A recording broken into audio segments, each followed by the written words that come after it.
Hello again, welcome to my channel again. Today we're going to talk about systems and functional organization and the relationship with the match approaches, okay? Some of the stuff we're going to talk about for the people who are watching the video for the first time, you may have to maybe do some research in my channel where you can see where we talk more about what the playing model is and how it is built, what it really means. So in this case, as I have mentioned before, how I see the training process, methodology, and tactical changes. In this moment, it is not the truth, but rather my perception or my truth, okay? So as I always mention, when we talk about these things, is my perception of how I see this change in paradigm that football has endured in the last decades, which is a product of our experience studying and working in Spain for a decade. In this process, we build our playing model according to many factors already talked about in previous videos, which will always be in construction process in this playing model, as talked before in other videos about playing model. We have the functional organization, which beyond the system or the numbers is how these players are going to move or interact. In this playing model, we also have structural organization, which refers to the system or the numbers that our team will use, okay? So we're going to have the inside the playing model, we're going to have the structure organization, which really means the system, okay, the numbers, the formation, as they say in Spanish, also in Spain they say it, which are the previously what you're going to say, okay, my team's going to play with a 1-4-3-3 or 1-3-5-2 or 1-3-4-3 or 1-4-4-2, whatever, okay? So this will be the structure organization or the system, okay? And then you have the functional organization, which is something that many people don't take into account, especially you hear about a lot in this in TV and radio programs regarding football matches, soccer, where journalists especially and some coaches even, they talk about the system as if it was the most important thing, and really it isn't, because the functional organization is really what's most important or what's going to influence more how the system will really be, okay? So the system will be conditioned by the functional organization. Within a system or structure organization, we may have a team that plays with a system of 1-4-3-3, for example, although that system can be seen as an offensive system. It can change drastically because of the functional organization. Okay, this can be due to the reason that the three midfielders, for example, just going to give one example, can be defensive midfielders and wings. Okay, so you can put the three midfielders and the two wings with defensive midfielders, for example, okay, and it can change drastically because of the functional organization. So the system, it's the same system, right? 1-4-3-3. But if you put the two wings and the three midfielders, defensive midfielders, this system will really become a 1-4-5-1, and it can be really a more defensive system, okay? This can be due to the reason that the three midfielders can be defensive midfielders and wings, so that this system that previously was offensive, in reality is rather a defensive system due to the functional organization, and this can apply to any system or structure. So whatever not only the playing model, but the characteristics of the players will modify the numbers, will modify the structure, will modify the system. So previously one system may look offensive, can be defensive, and one system looks rather defensive system can be an offensive system, okay? So it really is going to be more related to the functional organization, how these players are going to interact and move, and their characteristics, and also the playing model and the strategy for that match, okay? The way the players will move, the strategy of the playing model or a match, or due to certain characteristics of footballers, this system can be offensive or defensive, okay? Okay, we're going to give some examples here. So example one, functional organization and differences within a 1-4-3-3 system. So I'm going to talk about the same example that I just talked about. I'm going to show. Okay, in green you see the three midfielders and the two wings. Now these players, previously you can see the system as a rather offensive system, right? But because of the functional organization, the characteristics of the footballers, and of course the playing model and how they interact, will show us that this is not an offensive system, but rather a defensive. So when they attack, they will attack with defensive midfielders, but when they defend, these defensive midfielders would become midfielders, these wings, I'm sorry. So actually you'll be defending with five midfielders plus the back four, the four defenders, and especially if these fullbacks, for example, do not project themselves into offensive roles, okay? So you'll be defending all the time with at least 9 players, so that you will have very good defensive balance, but you're also not going to attack with many players, and you're not going to be very offensive. Okay, so as I'm showing, it really has to do more with the function organization, with the playing model, with the strategy for that match, with the situation, because sometimes you can be, if we're talking about performance football, soccer, you can be winning the match and there's maybe 15 minutes left and you want to close down all the lanes and have very good, strong defensive stance, okay? You're going to probably change the system, and you can put, not even changing the system, changing the two wings and having, or the midfielders also, and you can have a very, not moving the system, but really have a defensive structure, okay? Example 2, system 1352. Previously, it can be seen as a defensive system, but placing fullbacks and midfielders with offensive characteristics can turn the system into a rather offensive one. As we can see, more important than the system is the functionalization. I used this system when I worked in Las Palmas in the under 20 team, where it was something very similar to this, and it was rather an offensive system because even the two defenders would sometimes project themselves, also having good cover and balance, especially. They would project themselves into trying to surprise the other team into attack. So it would be the two outside players, the two wings would be, we would have in that team, for example, Vitolo, who played in Atletico Madrid and Sevilla, for example, on the Spanish national team. He was an offensive midfielder there, and he was very dangerous playing on these stances because, when he was left on a 1v1 situation, he would be very dangerous, okay? So these systems really have to do more with how, what characteristics your team has, the players, how, what the characteristics of the players, the game model, the strategy, okay, how they're going to move. So you're always going to try to fit the system into the players that you have. So the best place, at least what I do, is create the system or the structure according to the characteristics of the players, not backwards, okay? And trying to find the system or a structure that you can put all the players together in the pitch at the same time. So try to strengthen the strong points and not weaken them, okay? So as we can see, more important than the system is the functional organization. The functional organization is the most important thing. So here you can see that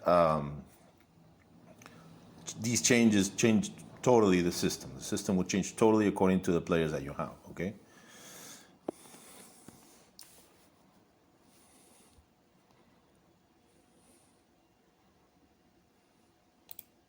Example number 3, 1-4-1-4 system, 1-4-1-4-1 system, having 4 offensive midfielders in green in front of holding defender, defensive midfielders, and behind striker can turn the system, which previously looks like a defensive system, into an offensive one. So also these changes also have used this system as well, and also have used this with offensive midfielders where the players are, and the green players are. And also, exactly, this system can turn into a rather offensive system, although in paper it looks very defensive one, but I used this before also, and it can turn into a really offensive system or structure because the characteristics of the players, you can have long possession football because they're technically very good, so you're going to have a lot of superiorities, and especially if the fullbacks can attack constantly, this can be a rather very offensive system. So as I mentioned here before, the system will really depend on the players that you have, how they're going to move, what characteristics do they have, what is the strategy of your model, how you're going to build up, okay? If you're going to build up from the back, if you're going to play long, if you're going to play short, if you have long possession football, if you're going to have concentrate a lot on positional play and immediate pressure after losing the ball, or retreat and not pressure. So all these things really are more important than the numbers. The numbers really are not so relevant, okay? Okay, so now we're going to talk about the changes in tactical systems as a counter-tactical tool. So recently, because what we mentioned before in the previous videos about the half spaces, you're going to see that you will see that a lot of teams are defending with back five now. Okay, you'll see this a lot, especially in Premier League, in Spain, and Germany, in Italy. Okay, in France, Portugal, you're going to see that teams are defending with back five, and this is due to the new paradigm, especially in the recent years, where teams are attacking very effectively the half spaces. Okay, so as we have mentioned earlier in the previous videos, changes in systems are used as an answer to certain tactical problems that a team can encounter in a match to have or regain an advantage that they previously didn't have or lost. It can be also, right? What has now become very popular among top teams in Europe is to defend with 5 defenders so they can cover the 5 vertical lanes, and by doing this, these short defensive covers can be executed with greater ease, okay? So this allows defenders to be closer together and can not only close the space between lines, but in case, and between lines and also between the lanes, okay?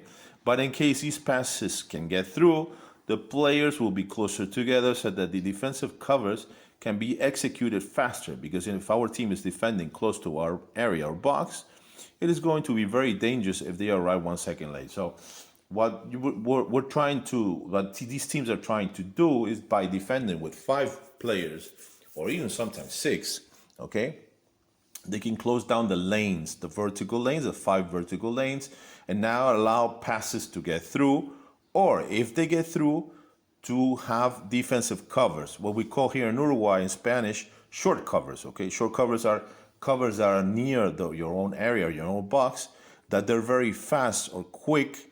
The time of execution has to be very quick, like very fast, and very a brief period of time, because of the danger that it has. Because if a player is really near your box or inside the box, half a second can be a goal against. So this has to be done very quickly, okay? So these teams are trying to do, they have created this contra-tactical. So one example I can place is Simeone in Atletico Madrid, for example, okay? Where he's using the back five in the past 3 years, I think, 2 or 3 years, trying to counter-attack this aspect that a lot of teams exploit very effectively. Like, for example, Manchester City, as we talked in the previous video, half spaces, okay, and diagonal play. So they're trying to use this contra-tactical tool, okay? So I have it in Spanish here, but you can see the half space lanes, the number 2 and number 4, okay? And a system with defenders to close half spaces and allow high effectiveness in short covers, okay? So this allows defending with 5 players. This allows a little bit more of help, defensive help, if you are if they attack very effectively the half spaces, okay? This will give maybe a little bit more time for players to close down, to create the covers, and you know, all this defensive work that your team will have to do. Okay. Also, what we have seen and what we're seeing now a lot, I saw it recently in our national team here in Uruguay, where we have reconversions. Okay, reconversions are changes of system within the match or within a phase. So I remember when I started working as a physical trainer in basketball here in Uruguay, which a lot of people told me it would be very good for me as far as learning tactical, and this is why I did it. What I noticed in basketball is that they change from within the different systems or different structures within the match constantly, and they train this a lot, okay? And sometimes they will go to zone, sometimes they will go to man-to-man, sometimes they will go to box-and-one, so they would change constantly, okay? And in football, I thought this would be eventually one of the new things that we were going to see in football, and now this time has come. So you're seeing that teams are sometimes attacking with the system, okay, when they're an offense organization, and when they defend, they change to another structure or system, okay? Or they create certain paths or where players have to change. I remember when I played in Liverpool here in Uruguay, also a couple of decades ago, in first team, reserves team, that one of the coaches would make me end up as a fullback while I was playing outside midfielder. So what you do normally is the team will shift to that side, and the midfielder from the other side, okay, becomes kind of like a fullback from the other side, from the weak side, okay? You can do this also with the two outside midfielders. Uruguay the other day did it with the two outside midfielders, creating a back six. Okay, and now as far as if it's convenient or not, it will depend upon you. You know, I don't find it not so much convenient because we see, as we mentioned before, football as a systemic. And the problem with having 6 players in the back is that if the team pressures immediately after losing the ball, you're not going to be able to get the ball out. So this will become a big problem. So this will depend on what you think as far as the strategy of your playing model, okay? But, you know, just to talk about things that are happening right now in modern football, okay? Another system reconversion example, external midfielders can become fullbacks, what we talked just before. Okay, you're creating a back six so they can cover the whole width of the pitch and have very good defensive depth, becoming a 1-6-3-1, okay? This can be done also in certain periods of the matches. If, for example, there's a short time to finish the match and your team is winning, and you're playing performance football, of course, not teaching so much, not playing with small children, but rather with close to professional players, you can try this also. It's another tool that you have, okay? Tactical reconversion from 1-4-3-3 to 1-4-4-2. Okay, in this example, the typical Jurgen Klopp example in Liverpool, where Sadio Mane, for example, in some matches will become an external left midfielder, or sometimes both wings will become midfielder, changing it from a 4-3-3 to a 4-4-2 or 4-5-1. So this will depend on the strategy of the match, okay? If they thought that the fullbacks from the other team would create numerical superiority and they needed help, of course, you're going to take into account the physical level of the players that you're going to have on the wings. Also, you know, it's very important, because if the players cannot return, this will be a big problem. I remember when in Barcelona had Neymar, Suarez, and Messi. A lot of the times they would try to exploit the side of Neymar because he would not return. Okay, so these are all things that you can take into account according to the playing model of the other team and the characteristics of the players there. So these were some examples. I hope you enjoyed the video. These were some examples of what the differences between system and structure organization and functional organization, how they influence with the approach that you're going to have in the matches, and the reconversion of systems that we're watching, we're seeing now, we're observing now in top leagues, okay? I hope you enjoyed the video. If you have any suggestions, please don't forget to like and subscribe, and I hope to see you again. Take care. Bye-bye.